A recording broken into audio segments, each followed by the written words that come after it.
Olá, eu sou Marcos Vinícius, bem-vindos ao Portal Luz do Oriente, o seu canal ao encontro da espiritualidade. Falaremos hoje a respeito de magia, seu conceito e seus fundamentos. Tá certo? Mas antes disso, minha gente, dá o seu joinha, ative o sininho das notificações e se inscreva no nosso canal. Isso é muito importante. Vamos fazer essa luz reverberar, vamos fazer essa luz se multiplicar, vamos fazer essa luz chegar em cada casa, em cada consciência, em cada coração. Tá certo? Gratidão a todos vós. Bom, continuando os nossos estudos de hoje, falaremos hoje a respeito de magia. O que é magia, minha gente? Isso que é tão difundido pelos dias de hoje. Já fiz tantos vídeos falando sobre magias, né? Magia vegetal, magia com os cristais, magia com as águas, magia com o fogo. O que é magia? Tá bom? Então vamos falar um pouquinho assim da etimologia da palavra. E aí nós temos a palavra magos, que vem do latim. Mas antes da palavra magos, do latim, nós temos também uma palavra chamada mageia, que é uma palavra que vem do grego, e outra, também magos, que vem da Pérsia. Então nós temos aí três palavras muito próximas umas das outras, né? Mas um pouquinho também mais próximo dessas palavras, nós temos mag, que vem do proto-hindu, e todas essas palavras têm um sentido de poder, de força, de poder, tá bom? Então o mago é alguém que tem o poder de realizar algo, de manipular e de realizar algo. Mas como que esse mago, ele produz esses efeitos? Tá certo? Nós temos um conceito que é o seguinte: a magia, ela é uma ciência, ou arte, ou prática, ou uma prática, tá bom? De produzir efeitos transformadores de acordo com a vontade, manipulando elementos naturais e universais. Então, minha gente, de pronto, a gente vê que a magia, ela parte de uma ciência, ou seja, conhecimento. Para que nós nos tornemos um mago, nós temos que ter conhecimento. Conheceis a verdade vos libertará. Ou seja, o conhecimento está aí implícito. A gente só tem que se libertar da própria ignorância. Quando a gente começa a conhecer a nós mesmos, ou seja, ter autoconhecimento, e a partir desse autoconhecimento a gente começa a perceber que o ser humano, na sua natureza mais íntima, as mesmas leis que se operam em você são as mesmas leis que se operam no universo, você começa a entender que através da sua vontade, que pode estar pautada na vontade do Pai Celestial ou não, você consegue manipular as forças naturais que existem dentro de vós e fora. A magia é esta manipulação, é esse entendimento, é esse autoconhecimento. Sem autoconhecimento, ninguém consegue praticar magia de maneira efetiva, consciente. Tá bom? Então, minha gente, a magia é algo muito sério. A magia não é uma brincadeira. A magia não é uma crendice. Muitos magos, desde o passado, tá? Desde a Pérsia, por exemplo, na Grécia, os druidas, por exemplo, eles praticavam magia. Por quê? Porque eles conseguiam, através do autoconhecimento, de conhecimento muitas das vezes iniciático, de escolas inclusive iniciáticas, como a escola druida, que também era uma escola iniciática, e a escola babilônica lá de Zoroastro, eles conseguiam manipular as forças do universo, tá bom? Manipular a natureza, fazer rituais em que iam invocar e evocar forças que traziam em si potencialidades transformadoras de nós mesmos para as outras pessoas e para a própria natureza. Então, minha gente, era muito importante trabalhar a magia. Nós temos, por exemplo, na Bíblia, a menção dos reis magos. Nós fizemos um vídeo aqui falando a respeito dos 3 reis magos, que eram representantes de 3 escolas de mistério. Vão lá no vídeo dos 3 reis magos, né? A escola persa, a escola indiana e a escola egípcia. E esses 3 reis magos eram sacerdotes, mas também estadistas, por isso reis e magos. Lembrando que o faraó, lá atrás, e os imperadores, eles eram considerados representantes do divino na terra.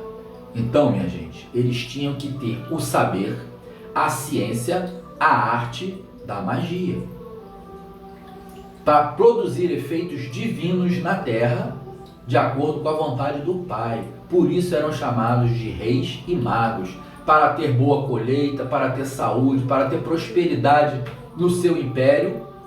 Eles necessitavam ter essa ciência da magia, de astrologia, de alquimia, de cabala. Tá certo? Eles possuíam esse manancial de conhecimento. Por isso eram chamados dos 3 reis magos. Eram pessoas, eram reis iniciados na magia. E aí nós temos uma divisão entre magia negra, magia branca e alta magia. A magia, minha gente, ela é uma só. Magia é magia. Nós podemos, fazendo aqui uma analogia, a gente pode utilizar a internet para poder passar conhecimentos luminosos ou conhecimentos trevosos. Assim é a magia. A própria internet faz parte de uma magia. A magia da tecnologia, de quem consegue manipular essa tecnologia. Então, minha gente, o saber, o conhecimento, o autoconhecimento, ele é mágico. Tá bom? E no início dos tempos, quando o homem começou a manipular os elementos naturais, e a gente pode citar aqui o exemplo do fogo, o homem via o raio e não entendia o raio caía na terra e causava fogo. Ele não sabia o que era aquilo, mas um belo dia ele conseguiu manipular, captar, pegar aquela energia para ele, a energia do fogo, e conseguiu manipular. Daquele momento em diante, aquilo passou de ser um fato e passou a ser conhecimento. O homem começou a ter conhecimento de como manipular o fogo, por exemplo. Então, minha gente, povos antigos, eles faziam rituais, eles se utilizavam de objetos mágicos, que encantavam esses objetos, magisticamente falando. Eles trabalhavam com os elementos da natureza, eles trabalhavam com símbolos mágicos, como o pentagrama ou o hexagrama, tá bom? Símbolos muito mágicos, a cruz, o triângulo.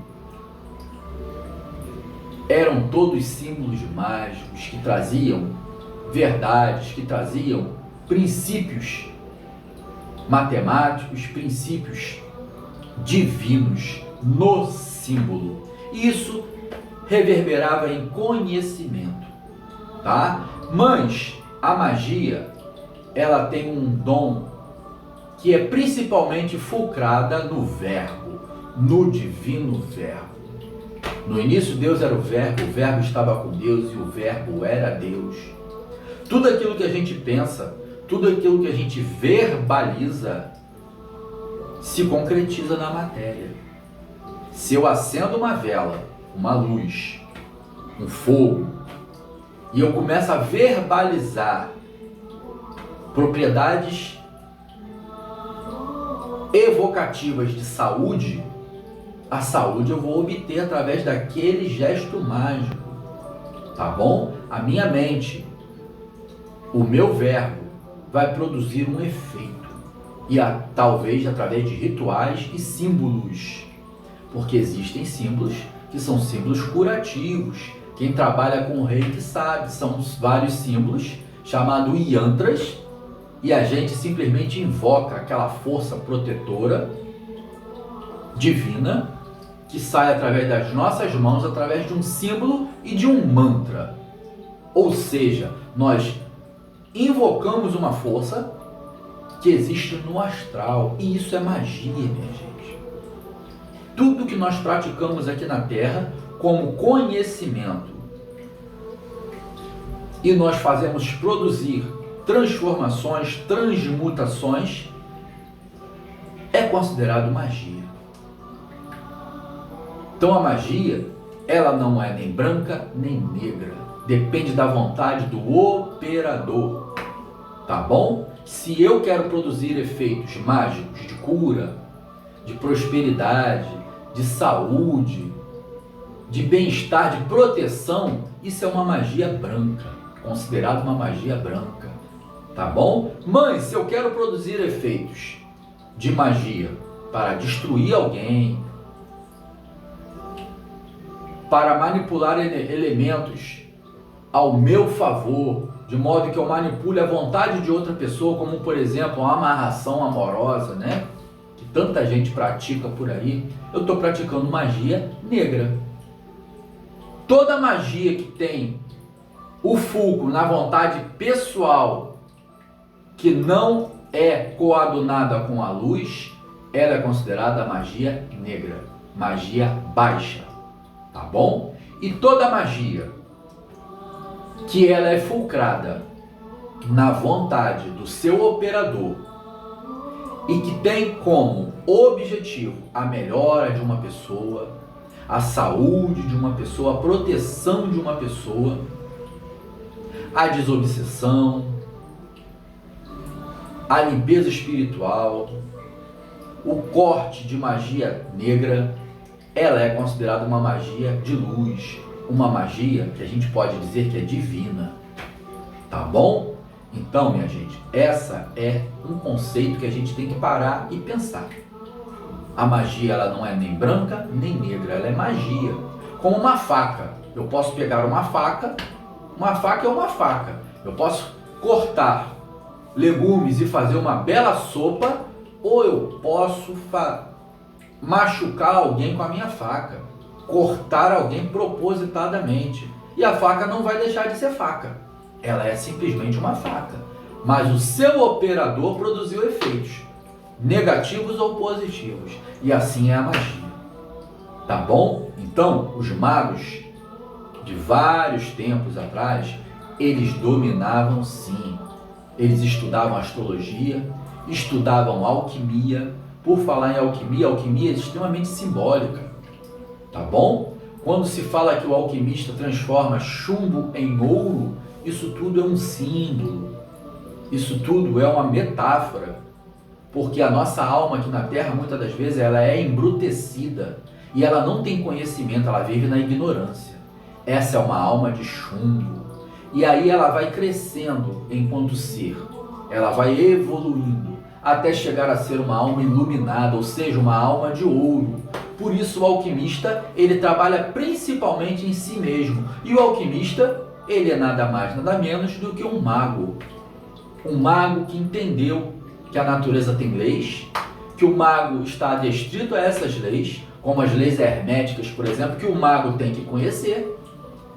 Leis de Hermes Trismegistus, lá do Egito, olha aí, um grupo de magos e iniciados, tá? Do Egito antigo, tão antigo que se perde. O Hermes Trismegistus, esse registro histórico, se perde na noite dos tempos. Nós nem sabemos se ele realmente existiu ou se era toda uma corrente filosófica pertencente à época, né, do Antigo Egito, anterior inclusive ao Ramsés, ao Tutankhamon, tá bom? Então, é muito antigo, lá no Karnak, nas escolas de mistérios do Egito, tá? Em Tebas, em Karnak. Então, minha gente, a magia é isso. Quando a gente traça um pentagrama, por exemplo, o mago sabe como traçar esse pentagrama. Se esse pentagrama é de invocação de uma força, para botar aquela força em movimento a favor do mago, ou se ele é para repelir. Às vezes ele faz de cima para baixo, às vezes ele faz de baixo para cima. É tudo uma ciência mágica. Uma vai invocar e a outra vai expurgar, vai expelir, vai dissipar forças trevosas e negativas. Mas a vontade é do mago, tá bom? Quando a gente estuda a constituição septenária do homem, ou seja, os 7 corpos do homem, quando o homem tem ciência que ele tem 7 corpos, ele começa a manipular elementos mágicos que possa propiciar a melhora e o equilíbrio desses 7 corpos, tá certo? E nós temos lá no primeiro corpo, chamado Atma, ligado à nossa alma, a tríade espiritual, um corpo muito ligado e coadunado à vontade. A vontade de que nós possamos existir, mas coadunado principalmente à vontade do Pai Celestial. E quando nós fazemos a vontade do Pai Celestial, nós podemos dizer, eu e o Pai somos um. Isso é uma questão de autoconhecimento, minha gente. De autoconhecimento puro. E a magia está aí, nesse autoconhecimento. Estudar astrologia, estudar cabala, estudar o hermetismo, estudar a teosofia, estudar a árvore da vida, os mantras, tanto em hebraico como em sânscrito, porque isso está a ciência do verbo, onde a gente cocria aqui na Terra, de acordo com a vontade do Pai. Então a magia, ela vai muito além do que mera manipulação de elemento. Ela tem a ver com a consciência, com a ciência, com a prática, com uma vontade ética e moral de quem opera a magia. Se essa moral é elevada, a magia é de luz. Se a moral é baixa, a magia é negativa e é negra. Mas a magia, ela é uma só, assim como o ar é um só. Tá certo? E aí, minha gente, quem estuda tarô, nós temos no primeiro arcano, arcano quer dizer segredo, primeiro arcano, o arcano do mago, vou botar aqui para vocês.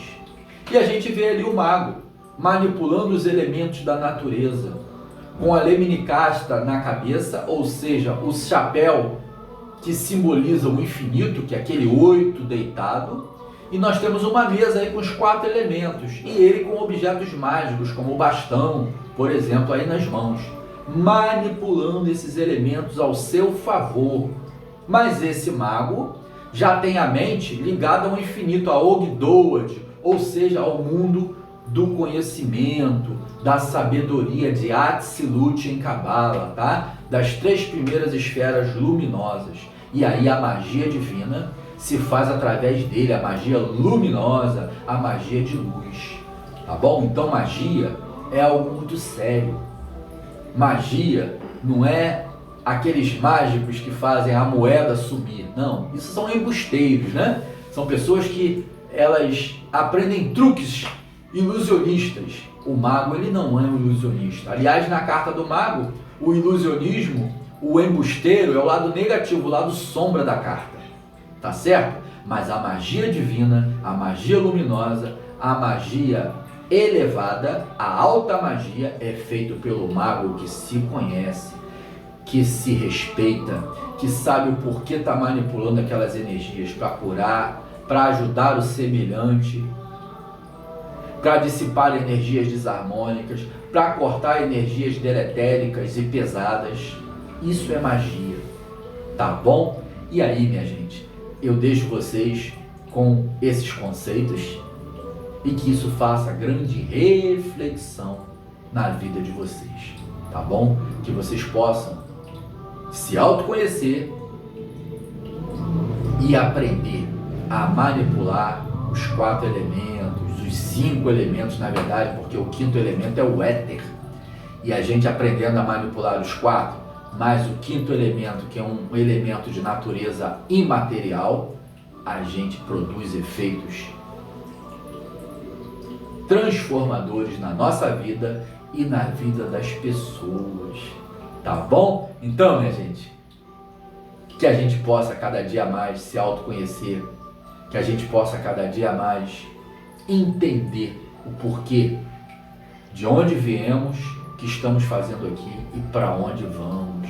As 3 grandes perguntas da filosofia clássica, tá bom? Namastê a todos vocês, que um mundo mágico flua para a vida de cada um, com muito conhecimento e luminosidade, na sua vontade, coadunada com a vontade do Pai Celestial.